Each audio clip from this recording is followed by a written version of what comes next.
Hi friends, welcome all of you in Khan English World. I'm your friend Mohammad Tahir Khan, and now we will focus on very special chapter this, that, these, those. जी हाँ, आज अपन पढ़ने वाले हैं this, that और these और those के बारे में। तो देखते हैं ये क्या है। एक्चुअली ये वो शब्द हैं जब हम किसी नज़दीक चीज़ को बतलाने के लिए और दूर की चीज़ को बतलाने के लिए यूज़ करते हैं, राइट। तो पास की चीज़ों को और दूर की चीज़ों को बतलाने के लिए हम जो वर्ड यूज़ करते हैं वो है दिस, दैट, दीज और दोज। तो दोस्तों देखते हैं क्या है, लेकिन सबसे पहले आप उसको 4 से 5 बार बोल लीजिए। This, that, these, those. फिर से बोलें, दिस, दैट, दीज, दोज। चलिए, अब ये कैसे हैं 4 शब्द, इनको कैसे बांटा जाता है। सबसे पहले हम एक तरफ रख लेते हैं दिस और दैट, एक तरफ रख लेते हैं दीज और दोज, जैसा कि हमने यहाँ पे रखा हुआ है this, that, these, those, right. तो आप भी कई बार अपने दिमाग पे इसको रिपीट कर लें, this, that, these, those, right.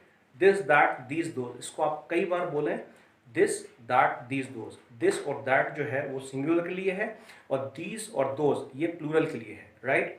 तो सिंगुलर के लिए दिस और दैट, यदि कोई भी चीज़ पास में रखी हुई है और वो सिंगुलर है तो वो उसके साथ लगाया जाएगा दिस, और वही चीज़ दूर रख दी जाए तो इसके लिए लगाया जाता है दैट।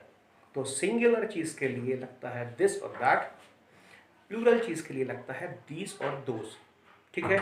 तो सिंगुलर और प्लूरल ये दो चीज़ें हैं, सिंगुलर, प्लूरल। सिंगुलर के लिए भी दो और प्लूरल के लिए भी दो। तो सिंगुलर मतलब तो आप जानते ही हैं पहले से, सिंगुलर मतलब कोई भी एक चीज़, वो सिंगुलर कहलाती है। प्लूरल जो एक से ज़्यादा, दो हो, तीन हो, 2000 हो, 3000 हो, राइट, उससे कोई दिक्कत नहीं है। तो जो सिंगुलर चीज़ होगी उसके लिए लगाएंगे हम दिस और दैट, प्लूरल चीज़ होगी उसके लिए लगाएंगे हम दीज और those, right. All the best. फिर हम एक एग्जाम्पल लेते हैं, जैसे कि पिछले एग्जाम्पल्स हमने लिया था कैट। अब अपन लेते हैं एक टेबल, राइट। एक टेबल है जो कि पास में है, तो उस पास में रखी हुई है, तो हम उसको बोलेंगे दिस इज टेबल। पास में है, दिस इज टेबल।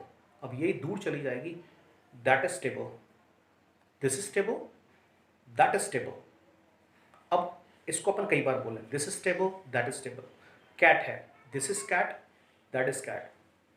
कॉपी है, this is copy, that is copy.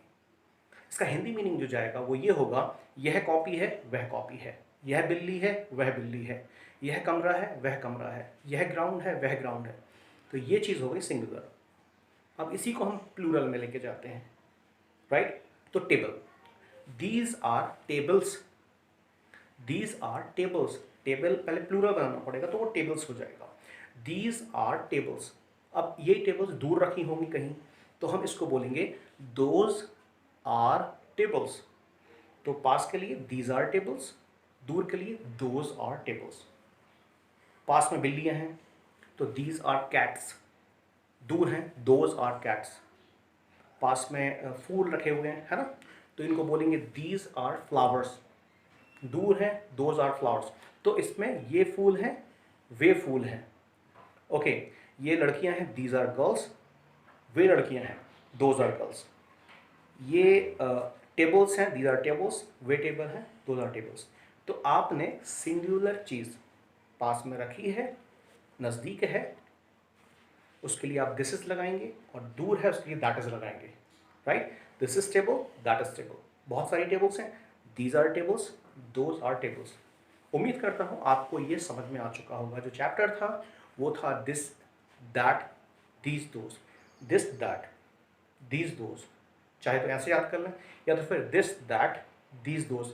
मैं जो फिंगर करके जो इस तरीके से फिंगर से एक टेबल बना रहा हूँ, ये इसलिए बतला रहा हूँ ताकि आपके दिमाग में वो चीज़ जमी होना चाहिए, व्यवस्थित होना चाहिए, right.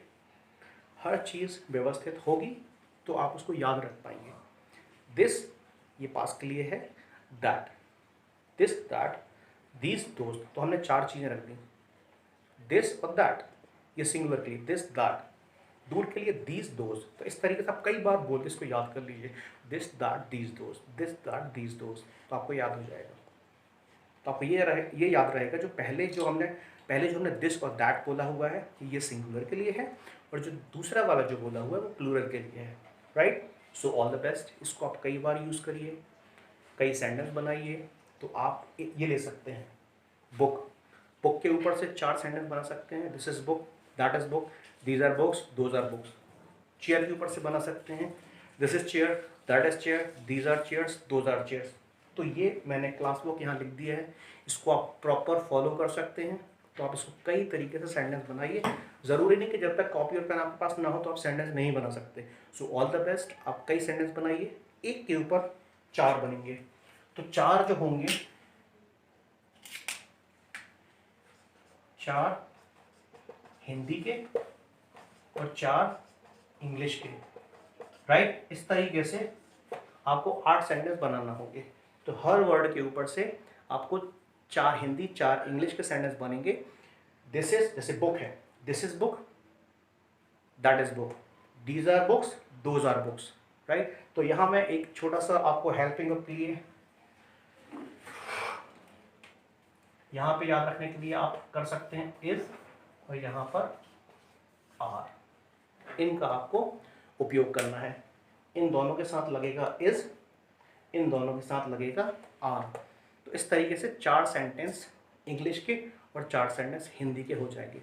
So all the best, now we take a short break. आप लिख के प्रैक्टिस करिए, बोल के प्रैक्टिस करिए। ज़रूरी नहीं कि यही शब्द होना चाहिए, आप किसी का भी एग्जाम्पल ले सकते हैं, girl, boy, computer, laptop, school, ground, room, कुछ भी ले सकते हैं। सो लेते हैं एक छोटा सा break. All the best, good bye.